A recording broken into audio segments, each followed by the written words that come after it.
The idea for this lesson is to start working with JMeter's main building blocks. We're going to be focusing on this main panel where we're going to have our script structure. We're going to learn how to add the different elements that are going to shape our script.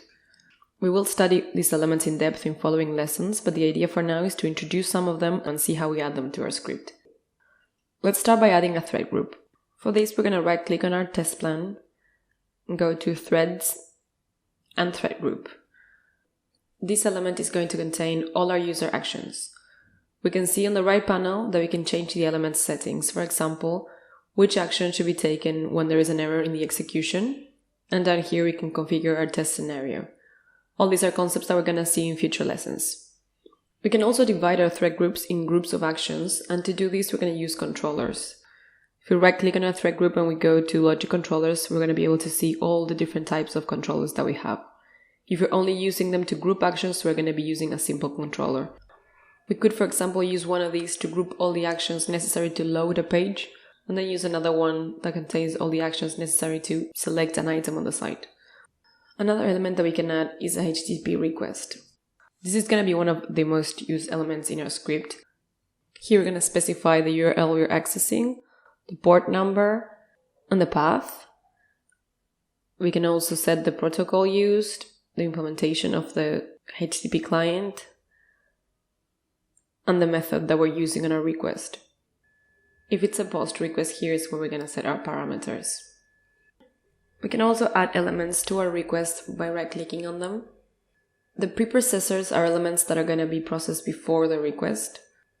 An example of these are the user parameters, which are going to be set before the request is sent to the server. And then we have the POST processors, which are processed after the request.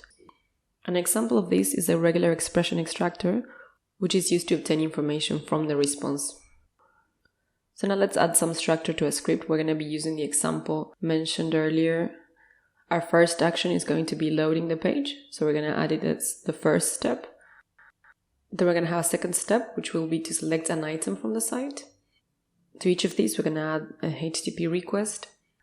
Another element that is normally inserted to add realism to our scripts are timers. We can put them inside a controller or not. This is a design decision that is left to the user. The timer will add a delay between the actions, which is going to make it more realistic.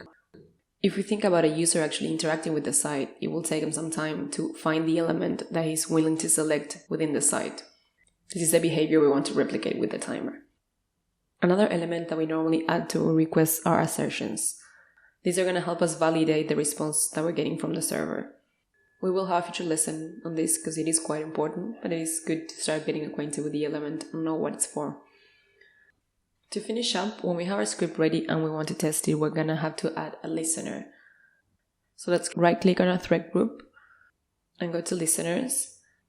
The view results tree, it's an execution panel where we'll be able to see all the requests that JMeter is sending to the server, as well as the responses that we're getting back. So this was it for now. We were able to see the basic structure of our script and how to add the elements to it. Now we invite you to learn a bit more about all these elements that compose our script.